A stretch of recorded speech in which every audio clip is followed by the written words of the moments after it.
I don't exactly remember like when my mom told me. I just know like it was like sometime when I was like probably around the age of like 3 or 4.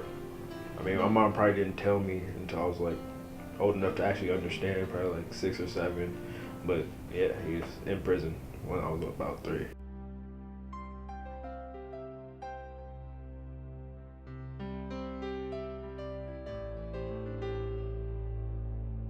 I don't think that it's a question of whether or not, yes, they need the contact.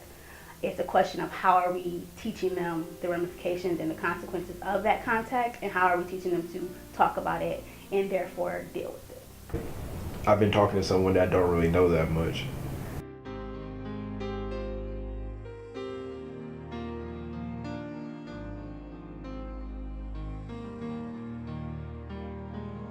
It had like my name and like a picture and it's like a big like graphic thing. It was pretty cool. And he had someone make me like this New York Jets football thing with like numbers on it. It has my name on it. I said I have it in my room because the New York Jets are like my favorite football team.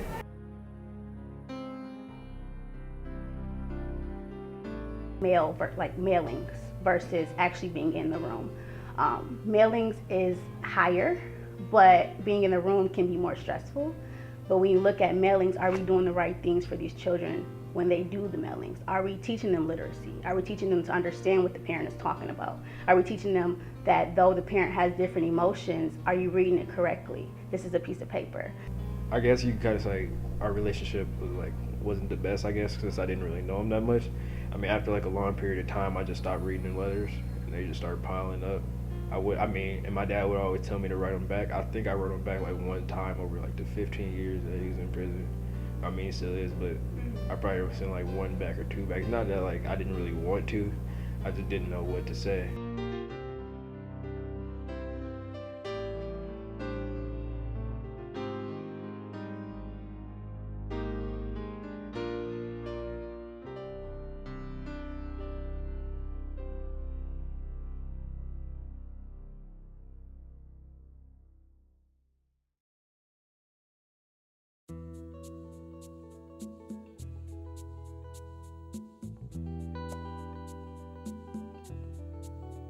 And they said that their goal is for families to realize that there are nonprofit organizations out there doing things to help you, and that the children are the forgotten victims in this scenario. So when you, again, pull the child out or the parent out, it's not society that's better off, says who, but it's that child that's being, affected by it. Like maybe once or twice when I was younger, since like my dad couldn't like buy me anything like in prison. I believe it's like a nonprofit organization that since my birthday's on Christmas, they like buy me like Christmas presents sometimes. It was like one or twice, like once or twice, like a couple years.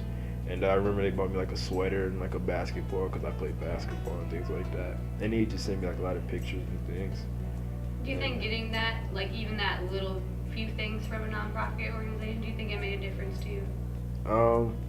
I mean, it made a difference. I mean, kind of like just knowing like my dad was still thinking about me because like he actually like told them to do it. So I mean, that was good to know. I knew he always thought about me since he sent me letters like constantly.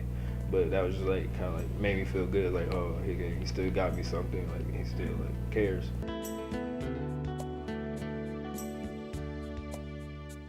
So these organizations are the leaders to me in this country because this is one of the highest issues in the world. Like if you can start by saying I'm going to be that person that's going to decide that we have to do better, your community will do it, your family will do it, and then it's going to be a evolving rippling effect. And that's like with any change. Somebody has to start it. That's what these organizations are doing. Now it's up to us to help them. We have to volunteer. We have to go and ask them, how can I be of assistance? Because we're all young. We have things to give to them. And that's how we're helping.